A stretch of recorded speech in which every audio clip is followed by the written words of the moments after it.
Salam əziz dostlar, izləyicilər, dinləyicilər. Bəli. Bu mənim ikinci podkast videomdur. Bu podkast videomu çəkməyimə səbəb buna ibarətdir ki, birinci podkast videoma inandığımdan, fikirləşdiyimdən daha çox maraq yaranmışdır və izlənmə olmuşdur.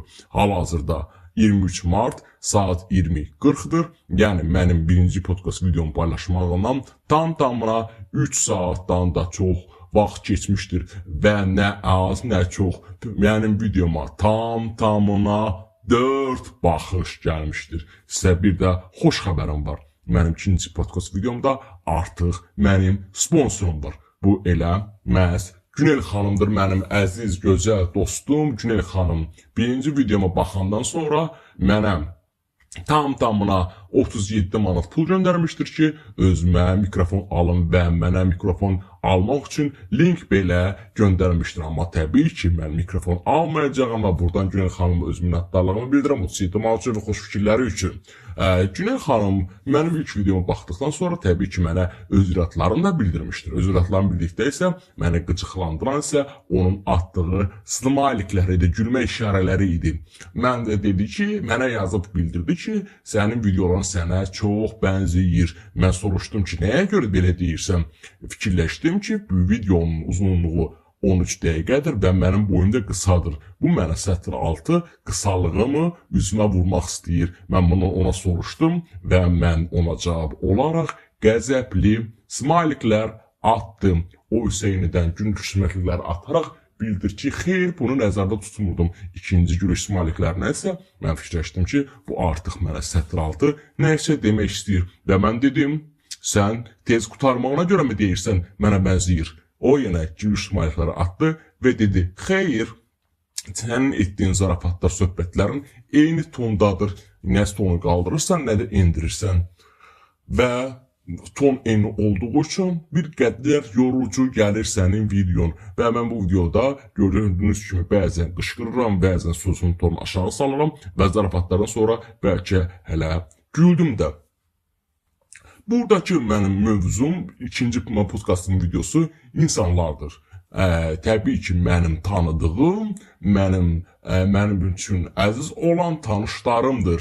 Amma onlar kimdir? Bunlar mənim dostlarım, mənim uşaqlarım, sinif yoldaşlarım, qrup yoldaşlarım, iş yoldaşlarım və s.dir. İlk əvvəl keçək mənim uşaqlıq dostum Tahirə. Tahirlə mən ta birinci sinifdən bir-birimizi tanıyırıq və bir-birimizlə dostuq. Tahir çox gözəl insandır, çox gözəl qanacaqlı, mərifətli, tərbiyəli bir insandır. Və onun atası bununla danışığı mənim heç xoşuma gəlmirdi. Adətən bunun atası, yəni Tahirin atası Məhəmməd kişi Tahirə pis söyüşlərlə deyirdi, yəni qacıqlandığı üçün, əsəbləşdiyi üçün yox, hətta nəysə bir xoş etdik, şeylər etdikdə belə öz sevincini, öz kədərini, öz təəccübünü belə Tahirin anasına, yəni Məhəmməd kişinin arvadına söyməklə o öz hisslərini bildirirdi. Mən bir gün Tahirlə oturduqda çox təəccüblü şəkildə soruşdum. Ay Tahir, sən heç xəttinə dəymirmi? Sən heç incimirsənmi? Sən atanın, ananı sənə heç qarşı söyməyinə. O isə mənə belə dedi. Ay Toğrul, sən heç mənə gəl damla oynayaq desən, mən səni inciyərəmmi? Mən təbii ki, başa düşmədim. Dedim, nə əlaqəsi var bunun? Deyir ki, o anamla cinsi əlaqədə olduğu üçün mən doğulmuşam, hələ də yəqin cinsi əlaqədə olar və bunun mənə deməyinin məni heç utandırmır, məni heç əsəbləşdirmir və məni heç qıcıqlandırmır bu sözlərdən sonra. Mən Tahirə, daha doğrusu Tahirin atasına müəyyən qədər haqq verdim. Və Tahirin də əsəbləşmək üçün başa düşməyə başladım. İkinci dostum mənim Qazaxlı Həsəndir. Qazaxlı Həsən Qazax zonasından olsa da ora xas olmayan hərəkətlər edir. Əlbəttə ki, sizin də başa düşdüyünüz kimi o spirtli içki qətiyyən qəbul etmir və həyatı boyu heç vaxt qəbul etməyib. Mən bunu dəfələrlə ondan səbəbini soruşsam da, həmişə standart müsəlman cavabları verib ki, dini qayda ziyandır, mənə ziyan eləyir, maddi cəhətdə mənə ziyan eləyir və bu kimi cavablar verib. Amma bizimlə də heç bir süfrə arxasında oturmaqdan çəkinmir. Və bir gün mən yaxşı bir içki içdikdən sonra dedim ki, onsuz da mən bu söhbəti açacam və bütün söhbəti qabarsam da Həsən mənim içki olduğum üçün mənə heç bir şey etməyəcək. Və mən Həsənə dedim, Həsən, sən ananı çox yaxşı tanıyıram. Biz uşaq vaxtdan bir-birimizdən dostuq. Mən əminəm ki, sənin anandan ciddi bir problem yoxdur. Amma sənin nənəni gördüyüm qədər başa düşürəm ki, onun cavanlıqda hər hansısa bir səhvi ola bilər. Söhbət Həsənin ata nənəsindən gedir. Dedim ki, yəni Qazaxlı olmama ehtimalım var və sənin içki içməməyin səbəbi də məhz elə bu ola bilər. Həsən isə bir qədər qəzəbli, bir qədər isə zarafata başa düşmüş şəkildə mənə dedi, sən heç timsah yeyərsən? Mən dedim, əlbəttə. Dedi ki, bəs qurbağa yeyərsən? Dedim, əlbəttə. Dedi ki, ilan yeyərsən? Dedim, əlbəttə. Mənə yavaşca qulağıma dedi ki, Həsən, səndən bir də soruşacağam. Sən dedin, yox, sənə söz deyəcəm. Dedim, yaxşı. Dedi, doğru, sən timsah, qurbağa, ilan yeyə bilərsən? Dedim ki, xeyr. Dedi ki, bax, mən də spirtli içkini belə sevmirəm. Söhbət onun ziyanından və onun dini baxımından qadağan olunmasından getmir. Sadəcə mən sevmirəm. Bundan sonra Qazaxlı Həsən qardaşımın mən yavaş-yavaş başa düşməyə başladım. Nəsib adlı bir iş yoldaşım haqqında danışmaq istəyirəm. Mən bir təhsil ocağında işləyirdim müəyyən müddət əvvəl və orada siqaret çəkmək qadağan idi bütün təhsil ocaqlarında olduğu kimi. Və biz çıxış yolunu birinci mərtəbəyə düşüb siqaret çəkməkdən çox tualetdə siqaret çəkməyə üstünlük tuturduq.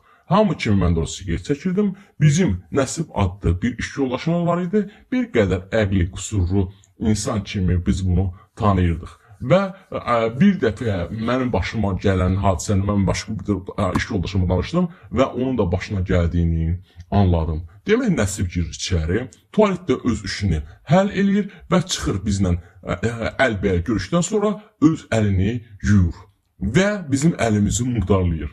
Bunun səbəbini biz belə başa düşdük ki, Nəsib əqli cəhətdən zəif insan olduğu üçün bunu edir. Bir gün isə Nəsiblə dalaşmış onun qız dostu bizə hər şeyi açıb dedi. Onun həyat haqqında bir neçə mərhələli hadisələr danışdı, amma bunu bu yeri danışmaq burada yeri deyil. Məhz bu tualet söhbətini isə o dedi ki, o qəsdin edir ki, tualetdə siqaret çəkməyəsiniz. Çünki o siqaret iyisini sevmir və siqaretin tualetdə çəkilməsində qadağan olduğunu bilir. Sonra danışım sizə İmdaddan. İmdad da mənim iş yoldaşlarımdan biridir. Bu da Cənub zonasının olan, xətrini çox sevdiyim dindar qardaşlardan biridir. O bir gün keyfiz halda mənə yaxınlaşdı. Dedi ki, Toğrul, necə sənə söhbət eləmək istəyirəm. Bu söhbət eləmək problem deyil. Dedi ki, oturaq parkda, bizim çalışdığımız yerin aşağı hissəsində park var idi. Parkda dedi ki, Toğrul, tutaq ki, mənim bacım, əmin qızı, bibim qızı, xalam qızı bir əxlaqsızla məşğul olsa, sən mənə pis baxarsanmı?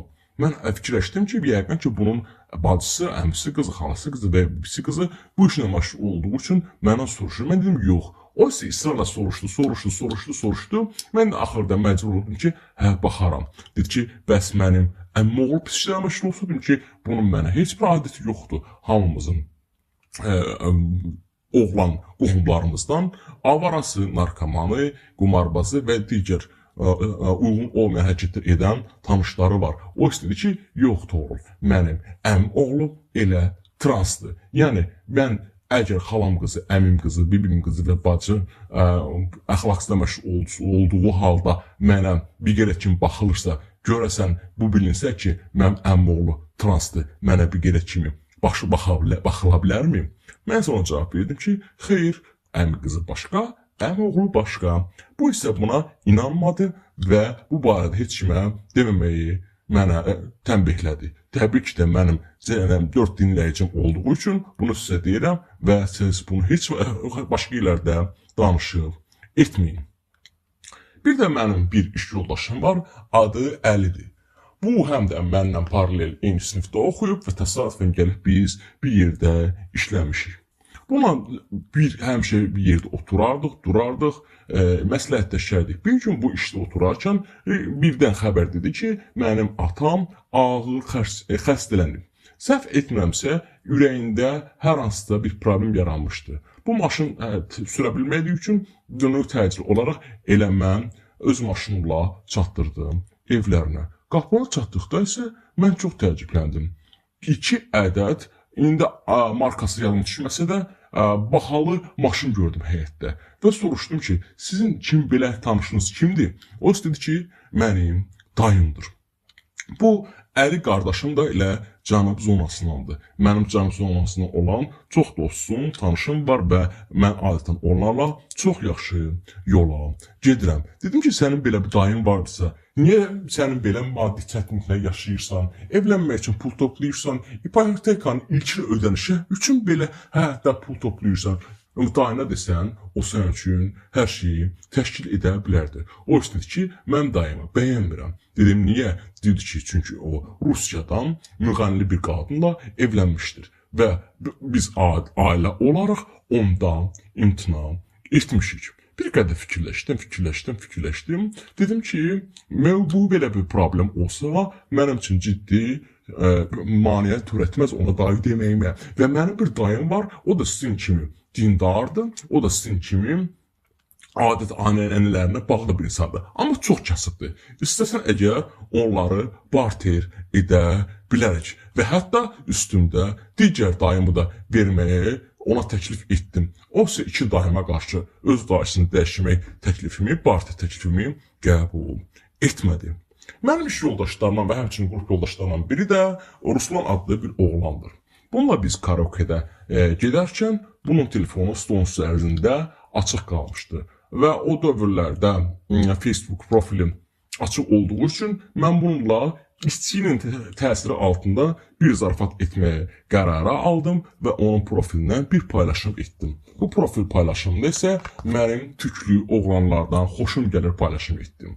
O karaokedə orada oxuyarkən baxdım ki, ata adından zəng gəlir, sonra qardaş adından zəng gəldi, sonra əmi oğlu falan adlardan və hətta gizli nömrələrdən zənglər gəlməyə başladı. Girib kommentlərə öz Facebook profilini oxuduqda isə yazılırdı müxtəlif adlarla. Bu profil oğurlanır, fikir verməyin. Biri yazırdı ki, mən əmin idim ki, Ruslan belə şeylər edir. Biri yazırdı ki, Ruslan bu zarafat gülməli deyil. Belə yazılırdı.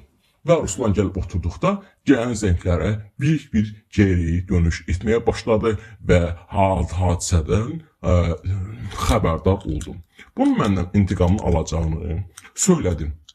Günlərin bir günü mən öz profilimə daxil olmaq istəyərkən Facebook profilimə gördüm ki, mənim Facebook profilimin parolu yanlış olduğu göstərir. Dərhal əmin oldum ki, bu Ruslanın işidir. Ruslana zəng etdim və o telefonu götürərək güldü. Sənə ayıb olsun dedi. Dedim, əslində sənə ayıb olsun ki, mənim Facebook profilimin parolunu oğramsan. Dedi, yox, onun üçün demirəm. Qızlara yazdığım mesajlar, atdığım şəkillər, bədən üzvlərinin şəkilləri filan məndə var. Səndən heç belə hərəkətlər gözləməzdim. Və beləliklə mənim bədən üzvlərimin bəzi hissələrinin şəkilləri Ruslanın köməkliyi ilə bütün qrup yoldaşlarımda və iş yoldaşlarımda oldu. Sizə danışım, demək iş yoldaşlarla digəri Dindar Əhməddən. Dindar Əhməd isə şimal zonasındandır, qatı dindardır və biz bununla işə gedərkən mən əyadətən ezamlarda oluram, yanıma oturaq bir işim yoxdur, adətən ayının müxtəlif günlərində 15 gün, bir həftə müxtəlif yerlərdə ezamda oluram və biz ya koteclərdə ya da ki müvəqqəti qalmaq üçün yerlərdən istifadə edirik. Bu qaldığımız yerlərdə isə biz 4 nəfər qalırdıq və 2 otaq çox balaca olduğu üçün 2 mərtəbəli kravatlardan istifadə edirdik. Əhmədin özü isə öz seçimi ilə mən yuxarıdakı mərtəbəmdə yatmağa qərar aldım. Əhməd bir qədər çəkisi çox olan bir insandır və hər dəfə pilləkənlə düşüb qalxdıqda təsadüfənmi, qəsdənmi ayağını qoyurdu mənim yastığımın üzərinə və bu gündə 5 dəfə namaz qılırdı və tualetə tez getdiyi üçün bu gündə adətən yatdığım vaxtda adətən 10-15 dəfə təkrarlanırdı və buna bir dəfə mən sakit şəkildə iradımı bildirdikdə isə özünün asılı olmadığını daha sonra diqqət yetirəcəyini deyirdi. Bu dindar olduğu üçün və ayağını 5 dəfə yuduğu üçün ayağı tərtəmiz olsa da məni narahat edirdi. Mən bunu digər iş yoldaşlarıma deyikdə isə Bəxtiyar adlı bir iş yoldaşım mənə dedi ki, səndə artıq ayaq fetişi əmələ gəlib. Sən əgər bunu yuxularında görürsənsə, gəlib bizə deyəsə haldasansa, demək səndə problem var. Bunun tək çıxış yolu var, o ayağını qoyduqda onun ayağını öp, onsuz da tərtəmiz ayaqdır. Mən isə bunun təklifini, Bəxtiyar təklifini qəbul etdim və buna belə mən Dindar Əhməd qardaşıma belə zarafat etmək qərarı aldım. Dindar Əhməd ayağını bir dəfə də qoyduqda 2 barmağımla onun ayağını toxundum. O isə əyilib, neyinirsən deyəndə dedim ki, bağışla, öpdüm, özündən asılı olmadı. Dindar Əhməd onun ayağını öpdüyümü eşitdikdə həm təəccübləndi, həm də mənə qarşı qəzəbləndi. Bunu necə edə biləcəyimi soruşdu, mənə qəzəbləndi və mənə öz iradını kəskin şəkildə və hətta söyüşlə bildirdi.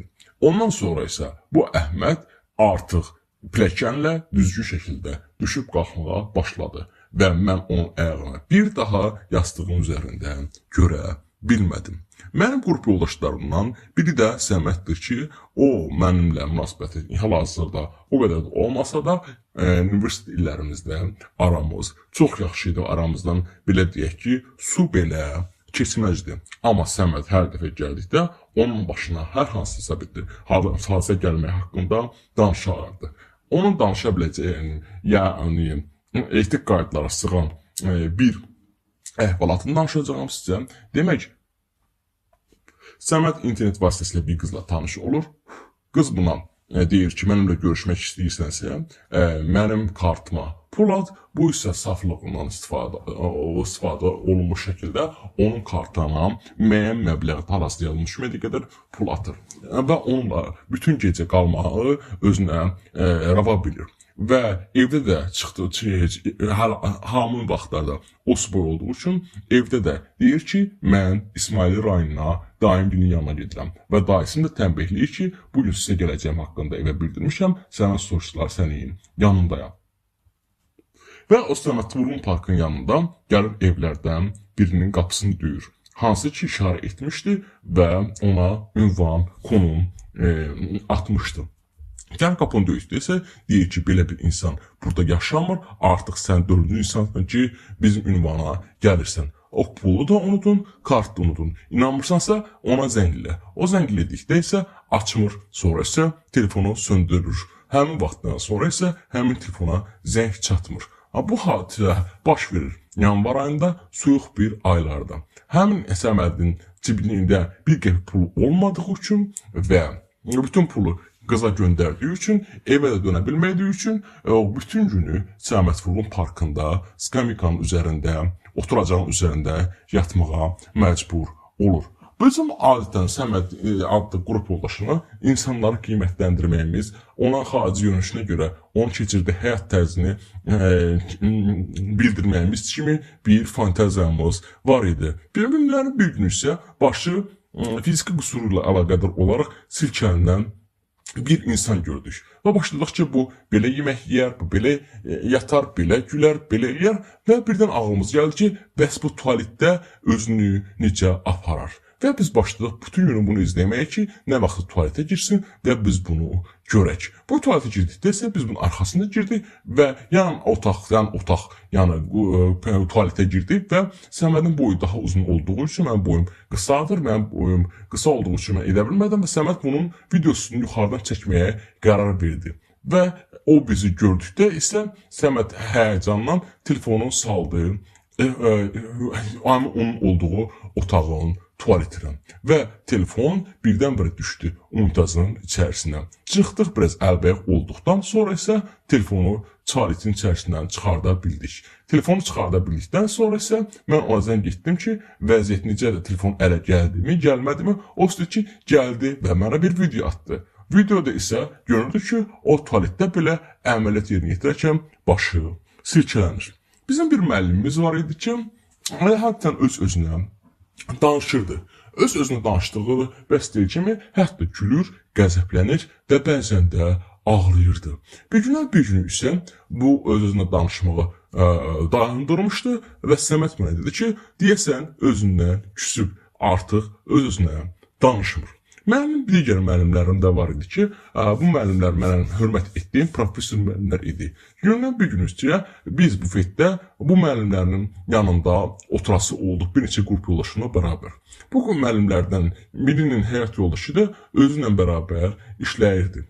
Və digər müəllim yoldaşı bu həmin yaşlı olan professor müəllimə dedi ki, sən artıq çomaqdan istifadə edirsən. Əl dəstəyindən taxtadan istifadə edirsən. O üstü ki, xeyr, mən o qədər də qoca deyiləm. O üstü dedi ki, gələndə görmüşəm. Bu əslində müəllim yoldaşının ona işarə etdiyi həyat yoldaşı idi ki, onu əl taxtasına yerimək üçün dəstəyə bənzədirdi. Bugün isə podkast bu qədər, hardasa 20 dəqiqəni keçdi. Mən fikirləşirəm ki, bugünkü podkastımız digərinə nisbətən daha maraqlı oldu və sizdən də xahiş edirəm ki, öz fikirlərinizi podkastda bildirəsiniz və komment şəklində mənə yazasınız ki, gələn mövzu nə olsun. Bu 4 nəfərdən birini tanıyıram, qalan 3 nəfərədir müraciətim. Günel, sən isə mənə şəxsi də yaza bilərsən. Bu sənə aid deyil. Sən komment yazmasan da olar. Xahiş edirəm kanalıma abunə olun və mənə dəstək olun ki, 10 nəfər limitinə çata bilək və 10 nəfər baxışa çata bilək. Hamınıza minnətdaram. Təşəkkürlər. Özünüzə yaxşı baxın.